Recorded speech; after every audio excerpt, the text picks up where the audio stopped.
This episode was recorded before the events of the George Floyd murder and resulting protests against police brutality throughout Minneapolis and the United States. IDYP was created with an effort to allow a group of friends to get together, entertain each other, and learn from each other. Another important part about hanging out with your friends is being able to change the way you think by engaging in uncomfortable conversations. As white individuals, we have all agreed that moving forward, we will be more intentional about our conversations on this movie podcast in order to be better allies for the Black community and other marginalized communities. We promise to learn, listen, and do more.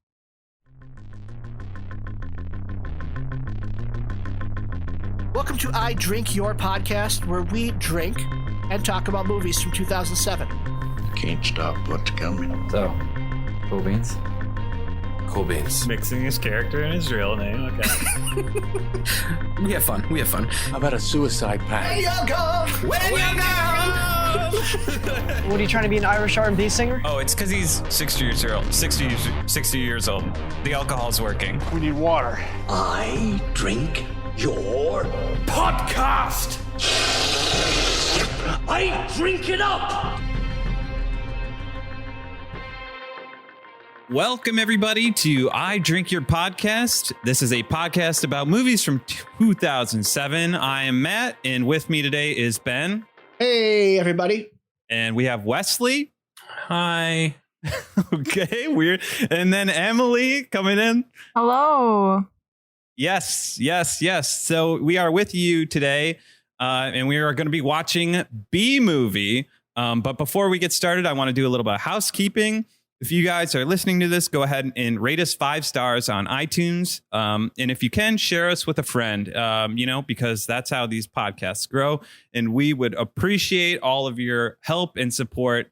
But without further ado, I'm going to turn us over to Ben to begin talking about this Jerry Seinfeld spectacular B-movie.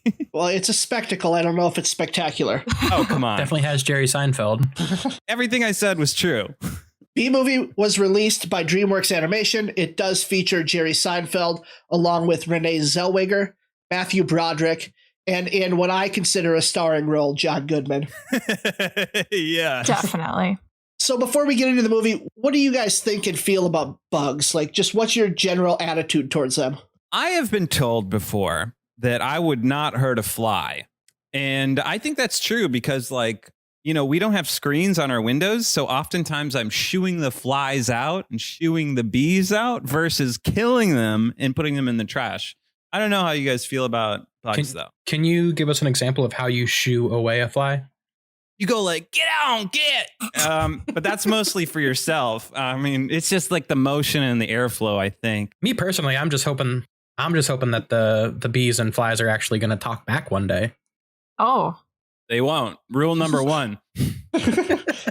So, Matt, is that shooing thing more because of your animal rights stance? Yeah. I'm scoring points with the PETA folks this episode. With the flies. I mean, I agree with Matt. I really like bugs. I actually spent a lot of time outside and playing with bugs, and all my friends would freak out, and I would pick them up and carry them around. I still remember in the mornings in Duluth, where I'm from, my parents on the little mint plants, we would pet the bees that were still waking up because it was dark and kind of cold out. And so they weren't moving and they were fuzzy. And so we would pet them and their arms would just kind of flail around because they're like, Wow. oh, don't pet me. And I just remember that being really cool. I So like bees bugs. in Duluth talk. I got it. Yeah, they do. I also really like bugs. I also grew up around them a lot, playing around on the outside. Mostly I love them because they're colorful. Y'all know me, love color. Right. My The grandparents, colorful ones are poisonous, though. that's why they're so tasty. My grandparents owned a prairie.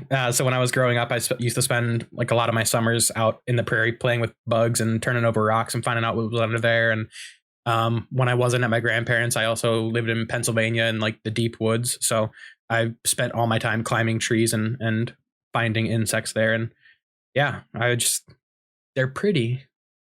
you remind me of Puma from The Lion King. I was Is that a thinking fat Lion joke? King too. No, they're just really into bugs. So I why don't not know. Timon, Matt? It'd be. What am Yeah, I not? you're right. Am I You're not right. Nathan Lane? You're right, Emily. You are right. I'm sorry. Ben, as a biology teacher, is this why you chose biology? Do you like bugs too? No, I actually don't like bugs at all. But I did think back to, because I teach 7th grade science, I thought back to a 7th grade science project I had to do, which was the bug project. Oh, I had to do that in where 10th grade. You had to catch and then like pin to a board 15 different bugs and then Insane. and then identify them based on their genus and species. And I remember not doing mine until the morning it was due, and then only showing up with 5 bugs and telling the teacher it got trashed on the bus on the way to school. Nice. Oh, what a cop out. Mine actually did get trashed. I had it sitting on the ground and somebody next to me opened their locker and crushed all my butterflies. Oh, Wow.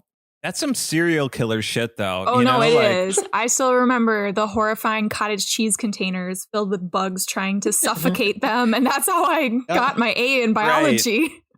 Right, because you couldn't like kill it, smash it. You had to like torture it to death Yep. to make sure that it would stay intact. And then you would have to like put a fucking like a little needle through its head or whatever. You're like, you saying that just brought up all these terrible memories with biology. I don't know if I'm going to be able to do this episode. It's okay. It's a positive episode, right? This movie is Yeah, a you're positive thing, mostly. Yeah, We are- no, you're good. We are coming at this from different angles. yeah, Wesley, why don't you get us into this movie about bugs? Why don't I? So, this movie starts out with Barry, the bee, voiced by Jerry Seinfeld, who is graduating college after 13 days of life because he is a bee. Immediately after graduation, Barry and his friend Adam, voiced by Ferris Bueller, and the rest of their graduating class of 915. AM. I'm pausing for laughs. Just like Seinfeld would. So the graduating class of 915 proceeds to an orientation of how their bee world works, and then they also have to decide what they want to do for the rest of their lives. Barry is upset at this idea of only having one job forever. And then we learn that the sexy hunks of the bee world are pollen jockeys who collect nectar for the hive. Apparently, pollen jockeys are the only ones who are allowed to leave the hive, and that is the only career that Barry finds appealing. Sorry. Oh. Ooh. Shaking my head at you, Wesley. Perfect. Barry goes for a test flight with the military bees and ends up stuck on a tennis ball. After being volleyed back and forth by Patrick Warburton, he ends up in a house about to be squished by Patrick Warburton, but is then saved by Vanessa, voiced by Renee Zellweger. Barry falls prey to rescue romance and wants to put his stinger in her honeycomb. Oh. All right. Nice. Not a pun, just facts. Yeah. So speaking of facts, I've got a bee fact for you. Splendid. So the pollen jocks Mhm. are the worker bees. In a hive, they would all be female Wow. because the male of the bee species are solely devoted to reproducing with the queen. Hell yeah. Interesting. Wesley, is that all that happens in Act 1? Pretty much. That's all that's important. Pretty much. Yeah. All the rest is just bee puns. when Jerry Seinfeld gets hit off of the tennis court and into that car where he goes into the car, that woman had short hair and I thought she was Vanessa. I had to rewatch the movie and she wasn't Vanessa. She was just an identical looking character. If you notice, the only bee in the movie that has blue eyes, other than Barry's dad, is Barry. And that's because they wanted to make sure children could identify which bee is the main character. Oh, really? That makes sense. Wow. Well, hey, I don't know if you all remember this. Back when this movie was coming out, Jerry Seinfeld, this was his first project since Seinfeld. And so this was a really big deal. He was in the height of his fame, I guess. I have feelings about him. We can talk about that too. But Sure. do any of you remember the ads for this movie? The real costumes ads where they were dressed as bugs and where they were dressed as bees. I was did busy. do a little reading about it. Oh my God, Wesley. So this is what I remember of this movie because I had never seen it before. I remember these commercials would come on and Jerry Seinfeld was wearing a bee costume and he kept making these stupid jokes, in my opinion. And I don't know. God, I was... And then you watch the movie and you're like, wow, these all are great. Again, I didn't watch this movie until like a week ago. So, right. I still remember there was like a mosquito and they're all wearing these big like life-size costumes and they were all like on a real windshield wiper thing, real car, but it was a big set to make them seem small and they were getting sprayed with water. And that was how they advertised it. Like, oh, this isn't going to work. We should make it into an animated movie. And that was their trailer. And that was how they marketed it. And that is like the one thing I remember about this movie before even watching it. Yeah, I feel like that kind of makes this movie like a total cash grab. Doesn't that kind of seem like they're like, hey, you haven't seen him in a while, Seinfeld. Definitely. Yeah, I remember too that around this time that this came out, he returned to NBC to be on an episode of 30 Rock to promote B-Movie. And even in the episode of 30 Rock, I'm pretty sure they talk about how he is just there to promote B-Movie. Yes, I do remember that. Oh my gosh. Yep, that makes a lot of sense now. So, I mean, great job with the marketing. This movie did make money, but I think it would have made money if they did marketing the right way as well, like showing actual footage of the movie. It kind of reminds me of like, have you guys seen these Twitter ads for these games like Hustle King, where it's like the ad, it has nothing to do with the online game? It's the same type of deal where it's just like false advertising a little bit. No, I have not seen that, but I think they really missed an opportunity to market more with honey itself, as honey in this movie is used as everything from food to hygiene to lifeblood for bees. Right? Yeah, Wesley, I wrote this down. Mouthwash, hair gel, and deodorant in the first, couple minutes. And then they use it for sunscreen too. Yep. Don't forget the pool water. Literally anything that's semi-liquid. Just seems very strange. Like, imagine if that was like our blood or something. Like, that's what we're using it for. Everything. Did you guys write down any of your favorite puns? Oh, God. Let's just say I wrote down 6 things that I actually laughed at, and then I put in parentheses, let's say it was a generous smirk, because I didn't laugh out loud for anything in this movie. Not even all the pro-incest talk? It was anti-incest at one point for like 5 seconds. Well, I actually have another bee fact related to that. Oh, hit us. So all the bees in a hive, they keep talking about them as cousins. They would all actually be half siblings. Wow. And that's legal, right? In the bee world, it's encouraged. State you're in, probably not New York. How about when we first see Barry interact with the human? Did anyone else feel like nothing about their conversation was like natural or felt like actually two people talking? Or worthy of falling in love? It was not natural at all. It was so forcefully scripted. It was appalling to me. It felt like kind of like when a comedian does crowd work a little bit, like he's leading the conversation where he wants to go a little bit. It starts with this false promise of like, oh, thank you for saving my life. But then he knows exactly where he's going to talk about what and which jokes he has lined up. You should really look into that comedy career. Yeah, you should. It's also not what they're talking about, though. It's the fact that she's talking to an animal and doesn't even like seem surprised by it. She does stab herself with a fork. Yeah. Yeah, but at the same time, nothing about her speech patterns like say that there's anything other than like disinterest. Right. No, I agree. I actually, because I watched this last week, I actually watched it again this morning, and I'm really cursing myself of why the hell did I watch it again. And that was one of the very prominent, uncomfortable scenes for me. I mean, I had a lot of uncomfortable feelings, but that was definitely one of them where I noticed, oh, she's just like, oh, it's a bee. I'm just going to talk to it. And then she stabs herself with a fork and is like, oh, I guess this is real, and moves on. I'm going to flirt with it. Yep. Not even just talk to it. I'm going to flirt with it. I think Renee Zellweger is just the true voice of the people who just really doesn't give a shit about a talking bee. Also, the reality stuff in this bee world, they are wearing clothes and they have they have him sign a waiver to go fly, and they're driving cars, and they have like this big, Right. maybe evil corporation that they're all working for.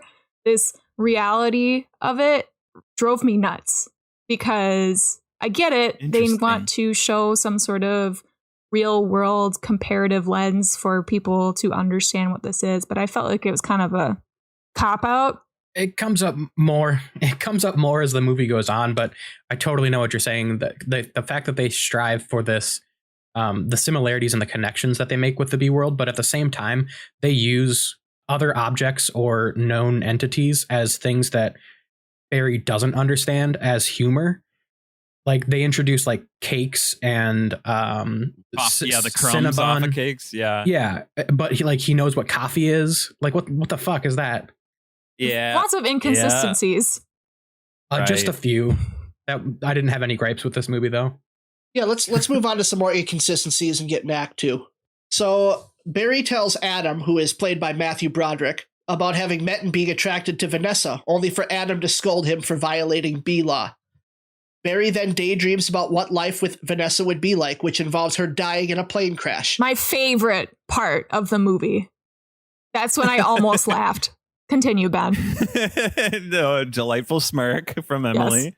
We then get some Seinfeld shtick about TiVo and an exposition dump about stinging, the parade of roses, and humans' use of honey. Barry sets out to investigate where humans are getting the honey from and finds himself at a honey farm where he sees how bees are treated. He decides he's going to sue the human race for the crimes committed against bees.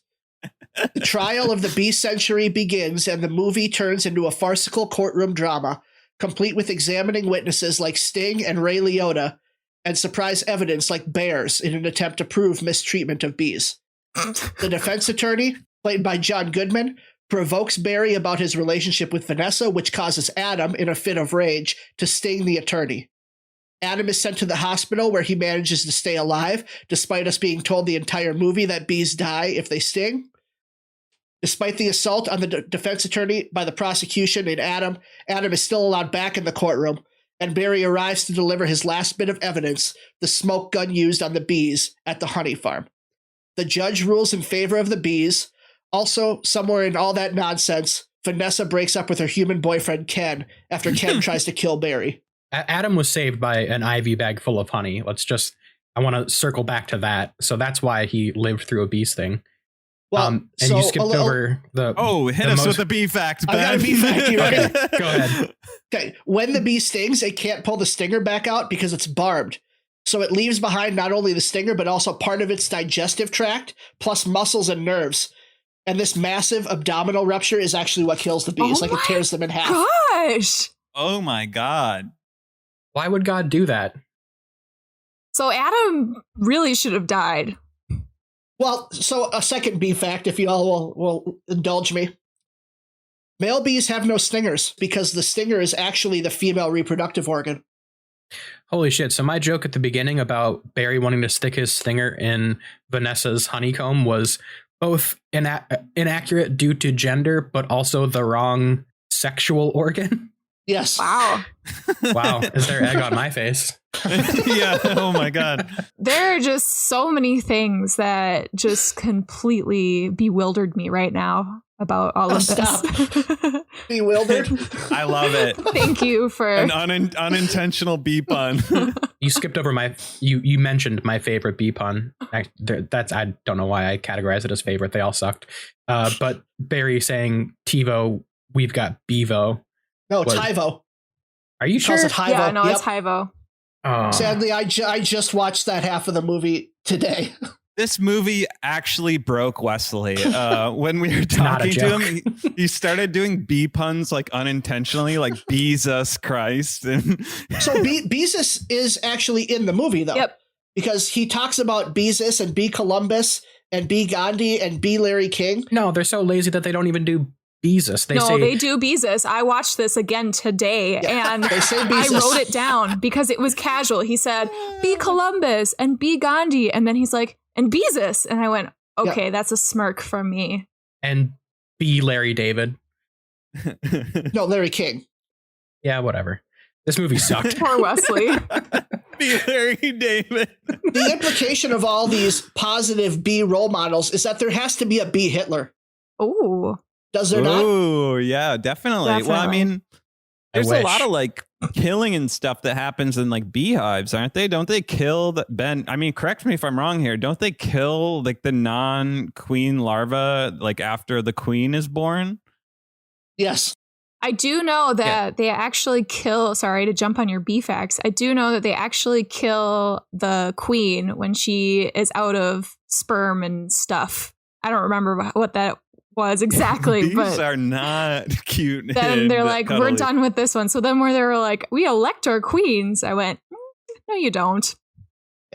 Yeah. They mentioned how they have a B-ish race, like Jewish. So there was definitely a B Hitler. I'm just going to leave that. Commit to that. I think that's great. Yeah, that makes sense. Can I just say, like, I loved how this movie turned into like a little trial movie, Really? and we got. Yeah, I thought that was the most interesting part of the film, and that's a stretch for me calling it a film. The fact that the word love was dropped in this recording at all is astonishing to me. I don't know. I felt like the trial and John Goodman was probably the best part about this movie. Like, But it's because of John Goodman and how he played his character. yeah, yeah, he was definitely a good villain. And it's definitely not because it had any sort of legal foundation in the way that things were proceeding. Oh, absolutely because I not. looked up a bunch of legal facts after this to see, like, okay, does this even hold up to being like actually representative of what a trial like this would look like? And there are so many things wrong with it. Like, you can't just sue all humans. You can't just sue on behalf of all bees. You can't just be a lawyer and practice law. That's a felony. Okay. Like, why is there a jury at this trial, which is basically like a class action lawsuit? There should be no jury. Mm-hmm. Inanimate objects, which is what is the bees would be, they'd be called chattel. They basically have no legal rights. It's like if your dog tried to sue you, he wouldn't be able to because he has no standing in the court of law. Right. He'd have to be on his hind legs the entire time. Absolutely. Well, either way, John Goodman was the best part of the trial part. And thus, in your world, Matt, it was the best part of this movie. So Right. honestly, correct. the way that he used his voice and his inflection and his grumbles and even his accent was fantastic. I Yeah. loved how he would turn and whisper to the evil corporation, and be like, yeah, we're gonna get these guys, rah, rah, rah. And then he would grumble, Yeah. and then he would be this big dramatic Southern gentleman, and I loved it. I liked when he got stung and he came back with like the thing around his neck and he was like in like a little baby walker with like a thing, it was like a hemorrhoid seat for his stinger part. Yeah, I got a delightful smirk at that part.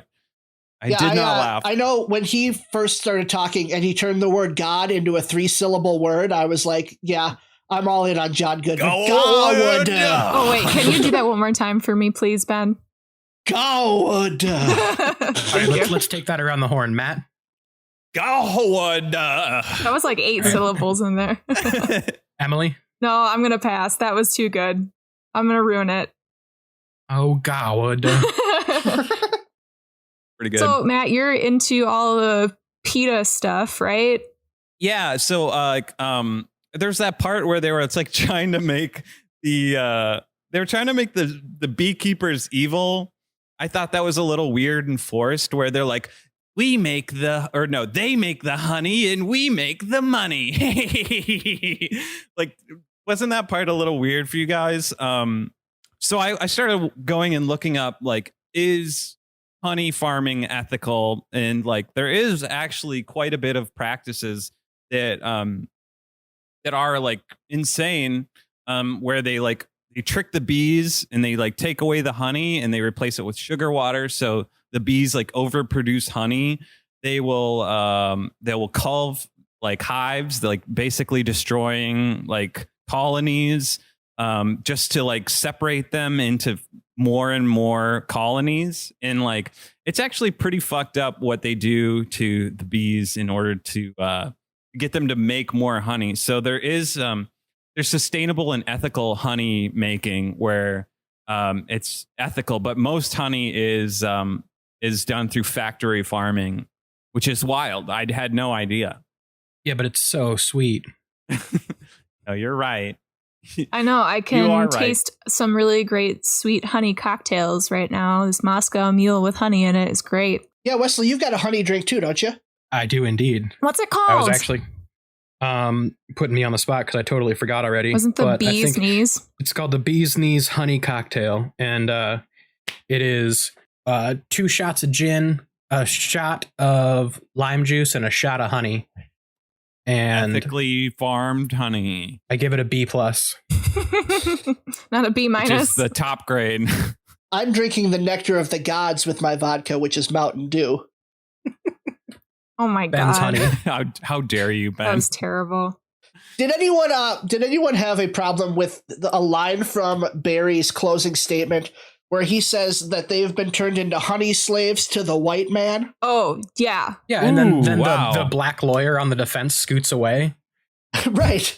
I did not remember that. there were at a couple all. questionable things, but I just remembered one of the things that I actually really loved about Act 2 that, again, I had a slight smirk about was the sword fight with the thumbtack and Barry. Interesting. I just remembered that. I hated that I part. loved hated it. that part. I loved it. I was like, that's stupid, and I love it. The end of Act 2 is where I saw it was kind of like that scene in Get Out where the guy is underwater and you can see his body and he's just slowly drifting away from it. And I knew, oh my God, I still have to go through more of this. And I think that thumbtack scene was right around that time. So Yeah. was anyone else thrown by the appearance of Ray Liotta? I thought he was just in there just to make fun of Goodfellas, and then they did it, and I was like, he was just in there to make fun of Goodfellas. No, he wasn't. You know, because Jerry Seinfeld was actually asked about this in an interview, and they said, "What's the deal with Ray Liotta?" And he said, "Well, I sat down and I said, who is the least likely person you would see in a children's animated movie?" And he decided, "Oh, it's Ray Liotta. Let's get him to be in it." Oh my god. I'm not mad at that. Christ. No, that's actually something clever. See, I didn't even know who he was, and so I didn't get the What? joke because I don't know. I just didn't get it. Yeah, you didn't realize you had to watch Goodfellas before watching Apparently, a B but movie? let's talk about how DreamWorks has always been more about like the money than the idea. Most of the time, I won't say all the time, but most of the time, like they have really creative ideas and they actually have really talented animators and they have great voice actors. But it's always about pulling in the big names, right? You've got in Shrek, you have a lot of different big names. In Madagascar, you have really big names. Even in How to Train Your Dragon, you have Gerard Butler, I think. I can't remember. But, you know, you have a lot of big names. And this movie is the same thing. You have these really well-known names, and then they pull in more famous people to market the movie even more. Yeah, and that's really something that DreamWorks does, where Disney and Pixar tended to stay away from stunt casting like that. Like, if you think about DreamWorks' first movie was Ants, and it had Woody Allen and Sylvester Stallone and Danny Glover and all these big names at the time. But then you look at a movie like Mulan or Hercules, and you don't have famous people. Like your most Eddie famous Murphy? person is Danny DeVito or Eddie Murphy. Yeah, but Eddie Murphy's in such a small role that's not really stunt casting. Side character. Yeah. Right. And then But I even do the agree with marketing that piece point. of it, they say featuring, and they like focus on the big names rather than what's Right. actually happening. And And the way they marketed it too was actually kind of like, I don't know, a little cheesy. I think that's weird. Especially you said they were on like a windshield wiper. I imagine if the mosquito was coming in, was that Chris Rock Yeah, it helping was. market it? Yep. And he had like a total of 2 lines in the entire movie. And one of them was like, I'm a lawyer too. I'm just a blood sucking son of a bitch. All I needed was the briefcase. And you're just like, shut the fuck up. You make like, I love you. You're a funny comedian, but how dare you sell yourself like this? So anyway, I just want to start. Let's just go into Act 3, guys. Right? This movie just keeps on going. Unfortunately. Unfortunately. So I started my Act 3 summary like this. So this movie should have ended by now, right? But it just keeps on going, and we see a time lapse of Central Park dying. The fat lawyer John Goodman was right. The balance of nature was disturbed. So they come up with a plan to save some of the flowers and repollinate all of Central Park using a flight from LAX to New York. The bees end up landing the plane that is now pilotless, and the movie ends with Barry B. Benson becoming an insect lawyer and putting his stinger inside of Vanessa's honeycomb. And I skipped over quite a bit there because the third act sucks. It definitely does. You mentioned that all of the plants and trees die. Well, I have another bee fact. Oh, hit us. So all of the flowers and trees dying would not happen because honeybees are actually an invasive species to North America. They were brought over solely for honey production, not for pollination. There are still thousands of other species of insects that pollinate. And in fact, wind is probably the main pollinator of plants. So all the plants dying would not happen because of the disappearance of bees, despite what people who come to your door asking for you to donate to bees will say. Wow. Dropping a bomb on bee movie there. Come at us, bee supporters. I also want to mention, okay, so this movie starts with a definition and kind of like an old antiquated, like, bees shouldn't be flying because they're so big and their wings are so small, right? And the bees all help the plane land as a bee would land. I know, Ben, I know you looked up how bees actually fly and why they can fly, correct?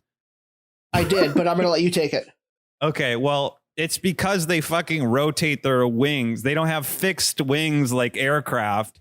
They're like, I think we were all kind of like, what are you talking about? It's not against the laws of nature. Bees can fly. Like, did anyone else think that was stupid? And it's also because of how small they are. It's not because they're, because if they were larger, they wouldn't be able to rotate their wings and make it work. But yeah, so that quote actually comes from early days where the laws of aviation were strictly related to airplanes. The modern laws of aviation now take into account the ability for bees to fly.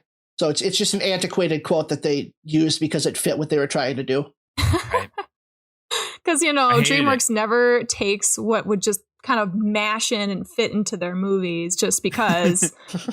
Yeah, actually, I was going to say that when this movie came out in 2007, in the 90s is when bees started to go into the decline, and it started to get well known, but it wasn't really until the mid 2000s when people started pushing against, bee farming more. And then also they started saying, we're really worried about the bee population. And so that was kind of the time when all of that was happening. And then this movie came out. So I was just curious, is this movie also a part of that sort of environmentalism? No way. No way. This is a Jerry Seinfeld cash grab where he's like, B movie. I forgot. I looked up some shit. He talked to like Steven Spielberg, and he's like, that should be a movie. And Spielberg was just being nice to him or something. And like Spielberg was like, in one of those marketing videos too, by the way. Yeah. Yes. He was just being nice to him or something. And Seinfeld's like, oh, wow, I should work on that. Yeah. It took him 4 years to put this movie together, by the way. Yikes. The humor in this movie, I can't figure out who it's for and what its audience is. Oh, my review will tell you who it's for later. There's a joke in the third act where they are in the cockpit of an airplane and Jerry Seinfeld's B character makes a comment about the two pilots, and he says, now one's bald and one is in a boat, which is a reference to a vagina. What? Really? Yep. Because the bald man in the boat is a way of describing a vagina. Huh. The clit. The clit. Thank you, Wesley. A bald, so that's a shaved vagina with its clit? Well, the bald man is the clit, and the boat is the vagina. Wow. I've never heard that one before. And I have a vagina. I'm going to start using that. In what context, Matt? just in bed with my fiance. I'm sure she will not appreciate that. Don't do that, Matt. I'm ready to go fishing with the bald man in the boat. Maybe. We'll see. You know what? Report back. Yeah, let us know how it goes. Definitely. Yeah. No, but Ben, I agree. There are so many of these weird adult jokes, and it's this inner monologue to me that's just not doing well. There's even some things about talking about how the bee's dying, and then he gestures at that they were hanging themselves, and I'm like, geez, okay, let's talk about that. They're talking about losing weight. He's like, I'm gonna lose some micrograms. I'm like, this is such adult monologue stuff. Kids don't worry about their weight like that. Oh, they should, little fat bastards. And then when he said something about how do you think these big corporations have really good lawyers? It goes over kids' heads, but the adults are like, that's funny, but is it? Children do love a good Larry King reference. Maybe okay, I'll play devil's advocate here and say maybe they're trying to do that striking of the balance of like, we have enough children's humor and physical humor and the actual animation plus the adult humor in order to mash it and get both audiences. And see, I don't think they did it well. They went too far. I think they went completely too far. They saw how Shrek was, and they're like, oh, we're really pushing the boundaries, and we're making these statements about Disney and this world, and we're swearing, and we're making fart jokes and everything, and it's great. Right. But then they went way too far, and that's because they allowed Jerry Seinfeld to just go and do whatever he wanted. Right. Plus, they didn't have a donkey. Right. And then I felt like the entire third act about going from LAX to New York City was all just straight 90s comedy, stand-up comedies. He was talking about the In-Flight magazine, and it was just like, is this recycled material from your act? It didn't feel good there was at all. A part where they landed and they're waiting for the seatbelt sign to go off. And there's that one guy that's being really impatient about it. I rolled my eyes to the point where I think it made a noise. Yeah. Gotta get that checked out. Probably. Well, we're kind of starting to review this movie. Anything else that we want to talk about, or are we ready to review it? Before we get into that, I just want to let you know that I've been a little more silent because I have been trying to count the amount of words that contain B in them that everyone has been saying. By my count, we're up to 35, and the words are including be, becoming, being, and probably. Oh my God. So rather than interject 30 times, I thought I would just tally. You say probably? Yeah, probably. I love that our listeners find out that Wesley is autistic in the first month. I didn't go to art school for 6 years for nothing. I'm the most artistic person you've ever met. Oh my God. Okay, so let's go to our resident artist. And Wesley, what's your review for this movie? Yeah, this one's going to be short and sweet for me. B movie. Oh, love it. B movie, more like F movie. Even if someday there is a global pandemic and all you can do is stay inside and watch movies, this should be on the bottom of your list. There aren't enough colors in the world to make this movie watchable. I rank this movie 1 out of 20 to 80,000 bees that live in a colony and are embarrassed to be fictionally connected with this abomination of fun. Wow. I didn't like it. Loved how you used the word abomination. That was fantastic. Great. I'll go next. This is not a good movie. I have more. The writers at DreamWorks decided to strip away anything of value from Shrek and Madagascar and exclusively use meta-commentary humor, aka the king of boomer adult comedy, Jerry Seinfeld. There is such a thing as too much of a good thing. B-movie is filled with joke after joke of this never-ending, quote-unquote, relatable inner monologue. It stretches out the thin plot to fill over an hour of painful commentary and out-of-place gags on corporations, the environment, and so on. Its only saving grace is the outstanding animation and creative camera work for 2007. While I cannot make a statistical correlation between the decline in the bee population and this movie coming out, it certainly didn't help. I give it 9 dead bugs on a windshield out of 10. It is guilty of being terrible. The more dead bugs, it's the worse. Dead bugs on a windshield is not a good thing. Got it. All right, I'll go. The B movie is just that. Not an A movie, not a C movie. It's just passing under the radar. It has its moments, but overall the story is disjointed and the characters and their relationships make absolutely no sense. Barry B. Benson is a character who questions and overanalyzes everything almost identically to this famous comedian who we all know. And so I give this movie 3 out of 10. What's the deals? Okay, I've got it's got decent animation, especially when it looks at the city and it moves through it. And the colors are so bright, Wesley got hard. Nope. Yet this is an animated movie for an audience of no one, too adult for children and too stupid for adults. If I were to show this movie to an actual bee, even it would recognize how terrible this movie is and attempt to sting itself. 9 misgendered bees out of 10. And misgendered bees are obviously very not good. Well done. I'm glad we all hated the movie. So I gave this movie the best. Yeah, it looks like you had the highest rating. 30% is the highest rating. Wow. It's because of your love of Jerry Seinfeld, though. I was curious, Matt, as a comedian yourself, what is your opinion for real about Jerry Seinfeld's comedy? From the big city of New York. I think what he does is talented and clever, but the application of his humor here is absolutely atrocious. There's probably a better way for him to have an animated movie. I hated it. He doesn't need to be in a movie about puns. So yeah, I think there's definitely a better way for him to do his humor for sure. Matt, did you ever do a stand-up show with Jerry when you were living in New York? No, I didn't, but there was always a possibility they would drop in and just steal your spot. You'd come in and do 40 minutes and the last 4 comics would be dropped. And now it's time we get to what all the buzz is about. Battle of the Twits. I will float 5 questions, like a butterfly, to our less than expert stingers. The winner of each round will get 1 point. Second place gets 0.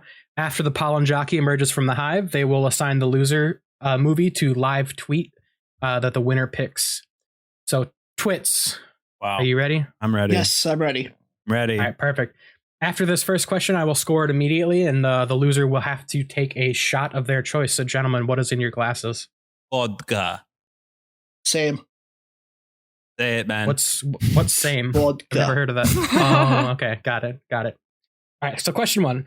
Obviously, we hated the end of this movie, so I want you guys to fix the ending of B movie and make it watchable. Okay, I will go first. I would make the entire courtroom drama the centerpiece of the entire movie. My ending would dive more into the ethics of overworking bees versus winning back all of their honey and changing the balance of nature. Changing the ending to the courtroom drama would also be supported quite well to the beginning of the movie with them talking about them being worked to death. And there was all the humor of bees dying in every moment and choosing your own job forever to be worked to death. That would all be addressed in the courtroom resolution. And we'd also get to see quite a bit more about unethical factory farming of honey. And we'd be able to villainize the factory beekeepers by calling them up to the stand. As well as the beginning of the movie would be supported. I already said all that. Wow. And it also makes more sense to save your special parts like John Goodman and your cameos like Ray Liotta. And you just save those parts for the end. Those parts would have been played out much better if they were saved for the finale. And the fat lawyer wouldn't have gotten the last word in. Can I ask a question, Matt? Sure. How are you going to make a courtroom a kid's movie? Or is this no longer a kid's ending movie? I mean, it would be in the same tone as the second act. It would just be like, we don't need to go to Pasadena to repollinate the flowers. Like, as we've already discussed throughout the episode, like bees don't pollinate as much as wind and other insects and all this jazz. So I think it would have just been better served to dive into like a fun courtroom. Like, and it doesn't need, you could still have the jury and all that stuff, but One of those fun courtrooms. Yeah, but how do you stretch out a courtroom for an hour I mean, maybe it's a 90-minute movie. I don't fucking know. It is a 90-minute movie. I don't know. You embellish the middle of the movie and it just ends in the courtroom. All right, I'd like to hear Ben's answer. Okay, so I'm going to start off by saying mine is decidedly not for children. So after suing the human race and receiving all the honey ever produced, the bees realize that they don't need to work anymore. We're basically starting with the first 2 acts of bee movies still intact as they were presented to us. However, after several weeks of slovenly and gluttonous living, which we see through a party montage where the bees are mainlining honey, having mass orgies, and just generally being shitty, Barry and Adam decide to leave the hive to see Vanessa. Barry realizes from Vanessa that honeybees played a very minuscule role in the ecosystem, and that life is pretty much continued as normal for the humans and the rest of the world. This causes an existential crisis within Barry, where he begins to contemplate the importance of his life and the general purpose of beedom.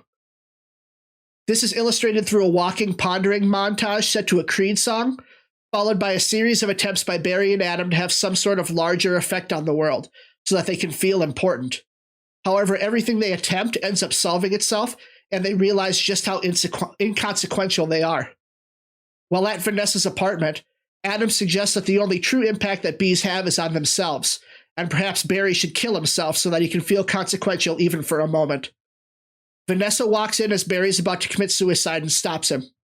Barry says that the suicide was all Adam's idea, only for Vanessa to reveal that Adam died after stinging John Goodman in the trial. Adam had been a conjurer of Barry's mind as he was unable to cope with Adam's death. Vanessa decides that the two of them need some time alone, and they decide to go on vacation. They book a flight and set off, only for it to be revealed that it is September 11th and they're on board United Flight 93. Oh my God.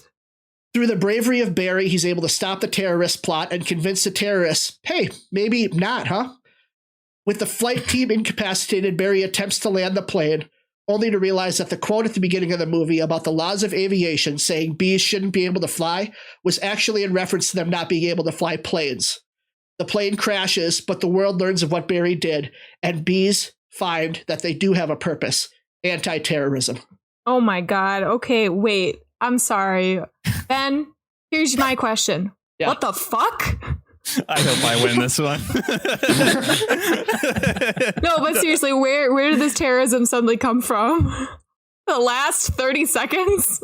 Yeah, I wanted a twist at the end, kind of like that movie Remember Me with Robert Pattinson, where for 2 hours before it's just a normal romance movie, and then the last 30 seconds he dies in the World Trade Center. Okay. So yeah, I just wanted. I want to go ahead. The fact that your reference material is Robert Pattinson has me concerned. I probably shouldn't talk. I'm debating. Oh, all right. Wesley, do you have an idea? Yeah, I've got an answer. There's definitely a winner and a loser. God. Matt, I do like that your solve for fixing the third act was don't let it happen and just continue the second. You're welcome. I do think that would be the better movie and might have played out in an actual option, while Ben, Jesus Christ. I will say that throughout the reading, I was riveted. So I'm giving this one to Ben. Fuck you. Oh my God. All right. 9/11 always wins. Never forget. Oh my God. Matt, I totally agree The with movie Wes. came out in 2007. How does that even make sense? Oh, I totally agree Movies with can be set in the Wes. past. What are you talking about? I don't know. I thought we saw enough of New York's landscape to not see a World Trade Centers. Whatever. But Matt, I was trying to feed you a little bit with my question. Hopefully you telling me that you're like going back and forth from the courtroom and trying to like go through and find more evidence and sneak in. You know, I was like, give me a little bit more, but you didn't. So Got it. whatever. Wesley, what are we doing next? I think we're on to question 2. My math is a little bit rusty right now. Good thing you have a math teacher on your side. Yeah, that honeybee drink is going straight to my brain. But yes, we're on question 2. So, who is the most mismatched couple in any movie? So in this movie, for example, we have at least 3. We have Barry and Vanessa, a bee and a human. That won't work. Barry's parents, who are cousins or half siblings, as Ben let us know. We also have Vanessa and Ken, who Ken is trying to kill Vanessa's friend. So Who's the most mismatched couple in any movie? We'll start with Ben this time. So I went with Aurora and Jim from the movie Passengers. Now, for those who don't know, Passengers is about a group of colonists being sent on a spaceship to a new world. In order to survive the journey, they have to be put into sleeping pods for hundreds of years. Well, Jim's pod, played by Chris Pratt, malfunctions, and he awakens 100 years early as the only waking person on the ship. Jim falls in love with a woman in another sleeping pod named Aurora, played by Jennifer Lawrence. He then wakes her up so that he can be with her. Now, this description sounds like the start to a horror movie and not the romance that this movie pretends to be. And that's because their entire relationship is built on a lie, since Jim tells Aurora that her pod also malfunctioned. Jim has effectively sentenced Aurora to a slow death with no human contact available but him. Lack of options is not a solid foundation for a relationship. Relationships should start as a result of mutual attraction and shared interests, not because some lonely guy likes the way you look and would rather you die with him than live with the people you care about. So if Chris Pratt played Jim's pod, who played Jim? John Goodman. Matt, what was your answer? All right. So I chose Ron Weasley and Hermione Granger from the Deathly Hallows. Okay. So, Okay. yeah, if you shipped for Hermione and Ron in the Harry Potter series, you're a psychopath that should have your children taken away from you. Ron and Hermione fight all the time. Hermione chose she chose Harry over Ron in the Deathly Hallows because Ron's a psychopath. Ron can't handle Hermione's smartness and greatness. Victor Crumb appreciated her brain much more than frickin' Ron. And, they have different ideas of what success means. J.K. Rowling's has been quoted in interviews saying she has regrets about writing Ron and Hermione's relationship in Harry Potter. She wrote, quote, "I wrote Hermione and Ron's relationship as a form of wish fulfillment. That's how it was conceived, really, for reasons that have very little to do with literature and far more with me clinging to the plot as I first imagined Hermione with Ron." Furthermore, Rupert Grint has said Hermione would definitely get remarried and divorced to somebody on her level. Ron would use some type of magic to summon a beer from the fridge as he flips through Wizard Tinder in his single apartment.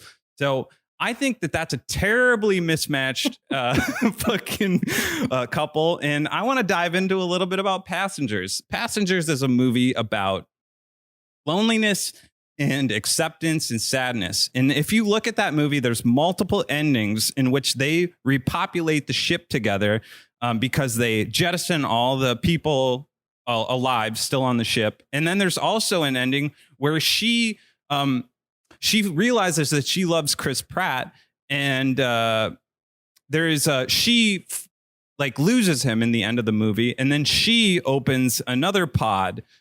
So there's just like this whole tale of like human nature and loneliness that I feel is being explored in that relationship, which doesn't make them the worst. I'm sorry to cut you off, but you're over time, Ben. Okay.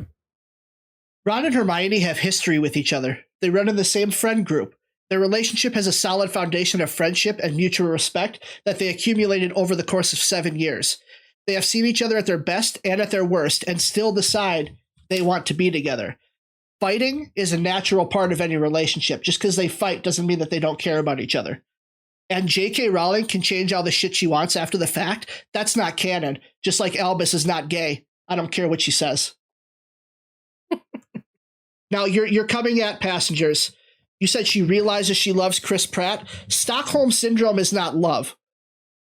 She has no other options but Chris Pratt. It can examine loneliness, acceptance, and sadness all at once. The fact is that Chris Pratt's character is still a stalker creeper who is intentionally killing someone so that he can get what he wants. All right. Well, I want to go ahead and say he's not really a stalker creeper as much as it's examining all human relationships and loneliness. I feel like the movie was trying to tell a point that anybody would get so lonely and either try to kill themselves, which he tries to do, or fall in love and do something irrational, in which he tries to play a lie, and then the lie comes out, and then she learns that she is in the same position as him. And now, just to go back and address Harry, Hermione, and Ron. I think that Ron Weasley. Sorry, moving on to closing statements. That was time. So now you can do your closing statement, Ben, and then Matt will pick up with you. Anyone would not do what Chris Pratt did.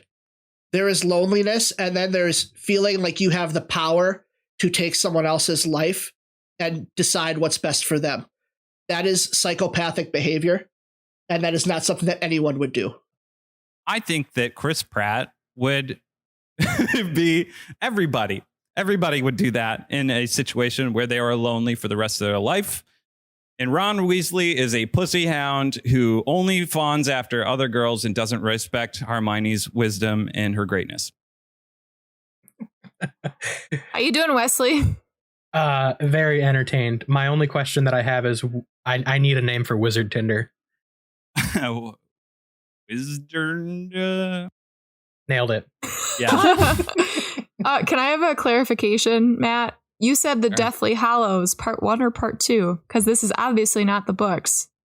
Let's go with part 2. If we're able to use more context surrounding it, I think the book, The Cursed Child, would further explain why their relationship sucks ass.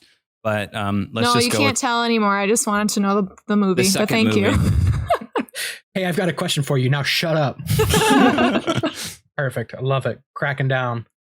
All right, we're moving on to question 3. Is that right? Did I get my math right? Mm-hmm. Yes, you're doing perfect. great, Wesley. Question 3. Matt and Ben, you are both newbies in this hive. And as we saw in this movie, there are many, many jobs that are specialized. So what job, real or made up, would you have as a bee and why? Okay, I believe I'm first here. So I Yep, would Matt. go with engineer, industrial designer, technology entrepreneur, philanthropist. Wow.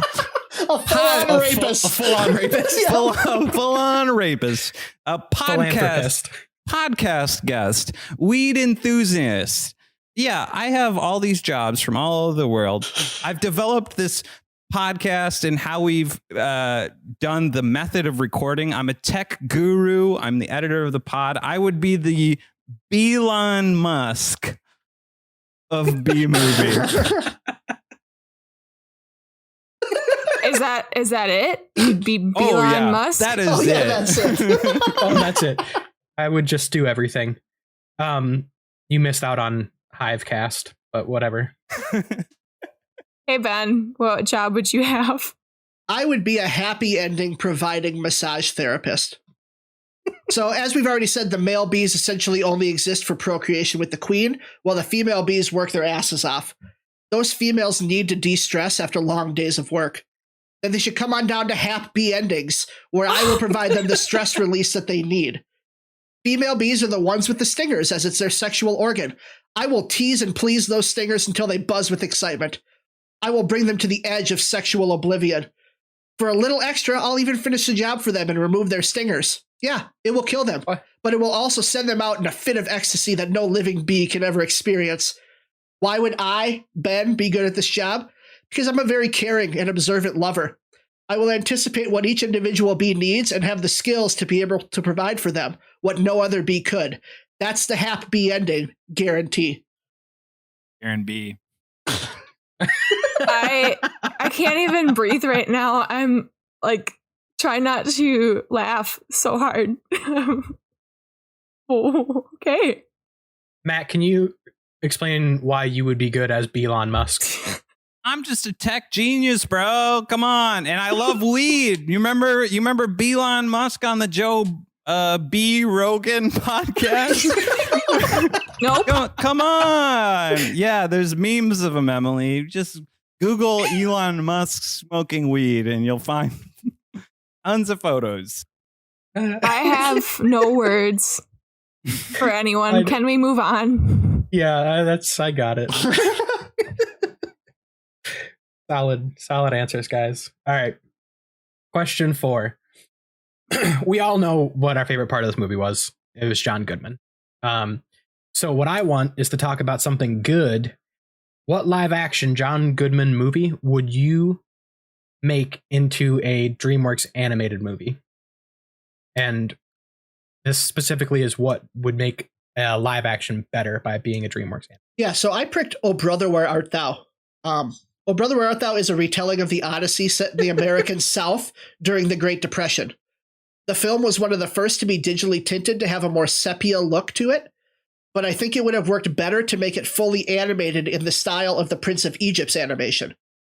So Oh Brother is filled with music, as most animated movies are, and all of the violence within it is already exaggerated and cartoonish. The transition would be relatively easy by making all the human characters animals native to the American South and simply toning down all the swearing, and this movie would essentially or easily get the PG rating that all DreamWorks animated movies have.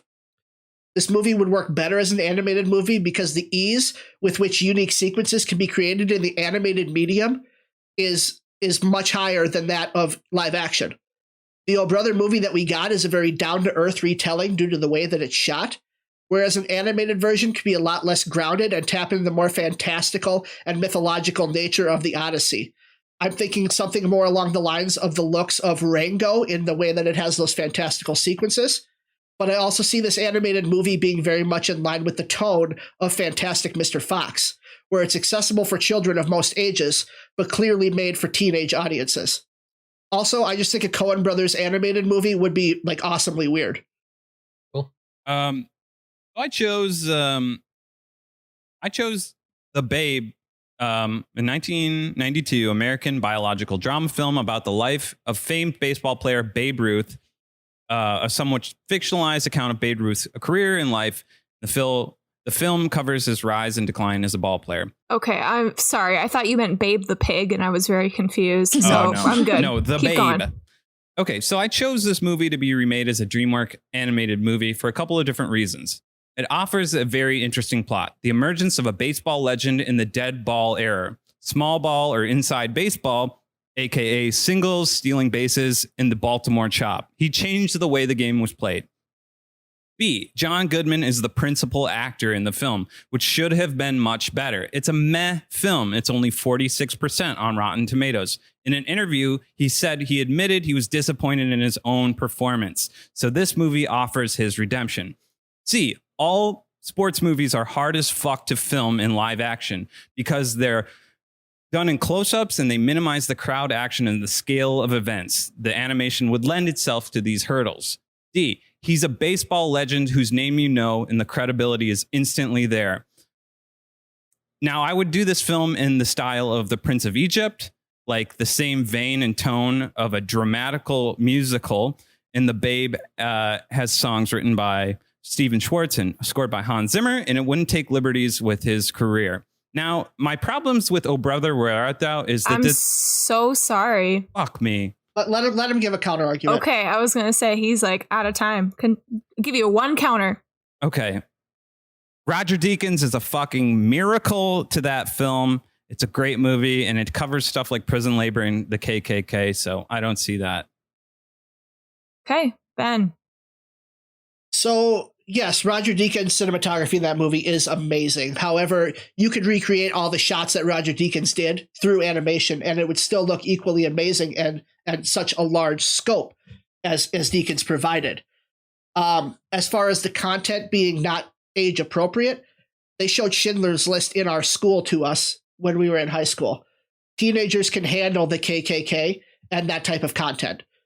Now, The Babe, they already made an animated movie with Babe Ruth in 2006 called Everybody's Hero, and it's widely regarded as trash. It's even lower on Rotten Tomatoes than The Babe. And now you want to make a biopic about a player no one cares about anymore who plays a sport no one cares about anymore.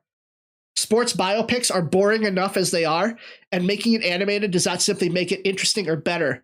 That's the reason there are no animated biopics, and very rarely are there animated sports movies. Matt, you got anything to say?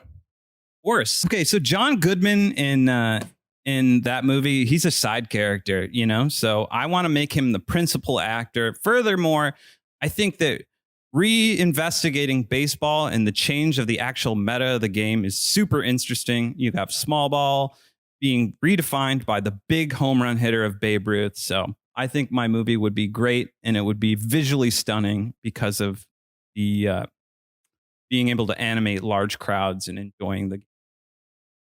John Goodman's getting up there in years. He doesn't care about being the principal actor in anything anymore. He's fine doing these small little bit parts in animated movies or making another Monsters, Inc. movie if he really wants to pull in a bunch of money.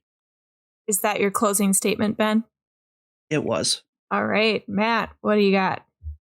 This movie offers John Goodman redemption on a movie he wishes he did better on. And I think it would make the entire movie much better versus a movie that's already great.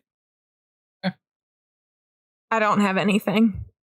No. I think that was a solid debate back and forth. Was it? Oh my God. That's for me to decide. All right. Let's go on to our last question, Wesley. Question 5, everybody's favorite question. Real simple. I want both of you to pitch a reboot, prequel, or sequel for B movie. I start off with Matt. Okay. So I didn't just want to make a simple sequel or prequel to this movie, B movie. Gross. You know, this movie doesn't deserve any prequels or sequels. I wanted to make something that would be completely new and slightly better than B movie while keeping the same title, just about. So I chose the movie P movie.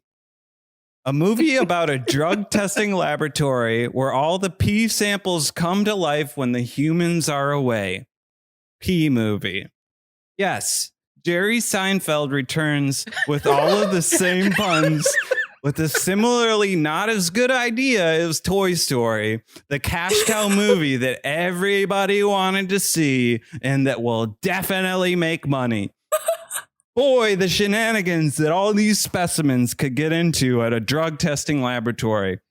These jars of pee would really get into a lot of the same trouble at first, but slowly over time, Jerry Seinfeld would learn that they are being used in court as pawns.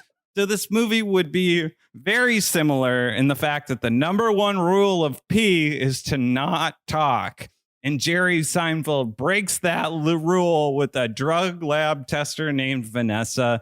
Jerry's character would slowly go down a journey of discovery of the chain of custody until he learns how pee is made, with the same lesson about pee being just important as bees, and that pee is mostly water and pee helps all plants grow, just like water. So in summary, P movie would be a live action movie with voices like Tommy Chong as a positive sample. And we should definitely have John Goodman return as the prosecuting attorney. P movie. Wow. I'm sorry, you said this is a live action movie and you have samples of pee that are my bad. talking to each other? No. It's animated. My bad. Okay, that makes a little bit more sense. All I can think about is all of the instances in B movie where they use honey for everything and swapping out toothpaste for urine. Okay, that you did that one, Matt. Sure did. Let's hear it, Ben. Okay, Matt, there's nothing simple about the sequel I made. I need a sequel to this movie where we see Barry and Vanessa try to maintain a relationship with each other. I want the relationship to have a Woody Allen feel to it, where we see their love blossom and grow and experience their budding relationship alongside them. I want it to be dialogue heavy, where they talk about deep and profound relationship and life things as they try to navigate being the first human bee sexual partnership. All in the face of the impending death of Barry due to a bee's short life cycle. The movie will have frank conversations about sex and the many forms that sex can take between two loving and willing partners. However, at the end of Act 1, it's revealed that Vanessa has a bee sting allergy that threatens to keep them apart. The twist ending of the movie is that Vanessa dies instead of Barry. However, in the most radical twist of them all, the movie will feature 0 bee puns, despite the title of the movie itself being a pun, because studio executives named the movie and want it to be something catchy and memorable. The movie's title is Be My Honey. Oh my God. Is this The Fault in Our Stars? No, it's like a Woody Allen movie. The twist is Fault in Our Stars, sure. Wow. Oh boy. I don't have a lot of words for either of you. Why? The word you're looking for is awesome job, you guys.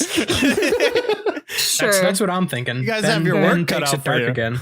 Wesley, do you think you got this? Can I go ahead and say one thing real quick? I was pitching this movie idea to Shelby, and I was like, it's either T movie or P movie, and she thought I meant TEA, and she was like, oh, that's a good idea. And I was like, no, they're the T-shirts that come to life at one of those T-shirt shops. And I thought you were talking about golf tees. I definitely thought you meant drinking tea. No. Yeah, they're just like shitty T-shirts coming to life at a T-shirt shop. I think that would have been better, honestly. So dumb. But anyway, I digress. So you went with P instead. Oh yeah, I had to go full P. All right, so time to deliberate. We already scored question 1 for Ben. No need to rehatch that debauchery. Question 2: who's the most mismatched couple of all time? Matt, your In a answer movie. of yes, specifically in a movie, which is what this podcast is about. Yep. Matt's answer of Ron and Hermione, I give you credit for being a bold choice. But your answer of a fight as your crux to your argument, and also you didn't really explain what a good couple was. Ben, I haven't seen Passengers, but from everything I know about it, yeah, that seems like a pretty bad relationship. So we're scoring that 1 point for Ben as well. And Ben also explained what was a good couple versus Matt didn't. And that was kind of the deciding factor. Even though you did pick Deathly Hallows 2, which both of us, Wesley and I, were like, yeah, that seems like a good choice of a movie because they don't show their relationship much. They don't seem good together. Yeah. Question 3: what kind of job would you do? Matt's Elon Musk, which is a person, not a job. That's what we I thought listed anyway. quite a bit of things, but go on.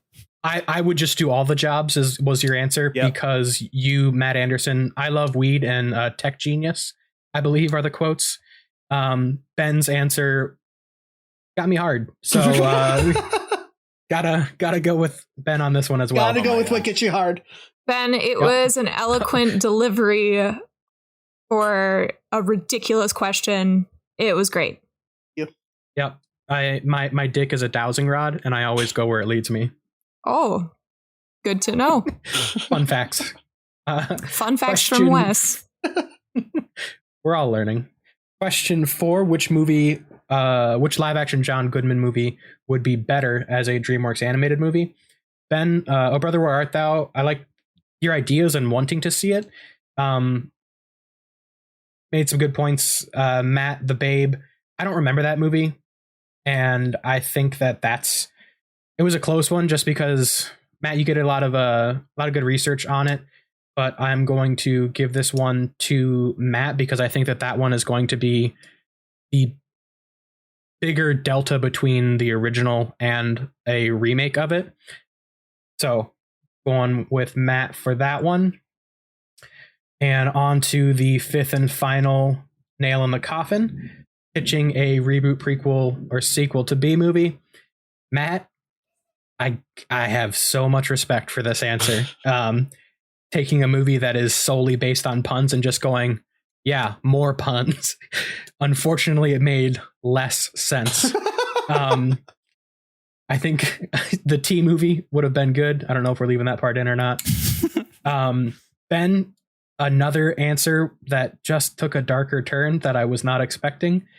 I don't really want to see this movie, but at least it would be a movie.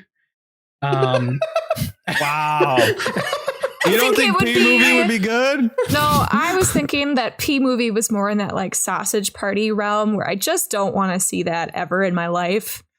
And Ben came up with something of, I probably don't want to see that either, but a lot of people would.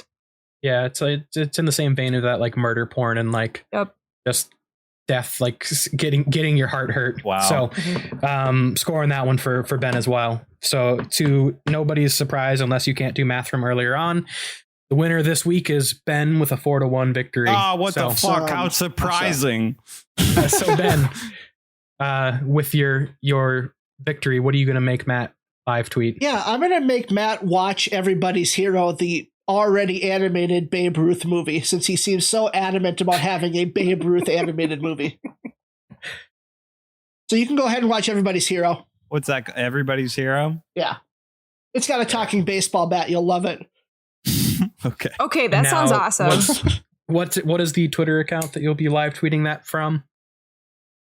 So everybody's Twitter account is IDYP _ our name. So it'll be IDYP _ Matt. So go ahead I think that's backwards. I'm Matt. pretty sure it's Matt _ IDYP. Let's roll that back and do this again. So Matt, what Twitter can people follow you on to watch you live tweet First that movie? of all, how dare you? I'm including this. Second of all, it's going to be Matt _ IDYP. So if you want to find out any of us on social media, it's IDYP _ our name. No, the other way around. God damn it. What the Matt fuck? is too drunk It's to happening. function. Let's take this back. So anyway, So I am Wes at IDYP. I'm at Emily _ IDYP. I'm at Ben _ IDYP. Matt, what are you? no, I refuse. Thanks for listening to the episode, guys, though, and be sure to rate us 5 stars on iTunes. Be sure. Be sure to do that. Oh, Jesus Christ. I gotta go. Bye. Bye. Join us next week as we watch the movie Disturbia featuring Shia LaBeouf. We'll be joined by our friend Dylan, who happens to know a lot about horror movies and Alfred Hitchcock. So look out for that next week.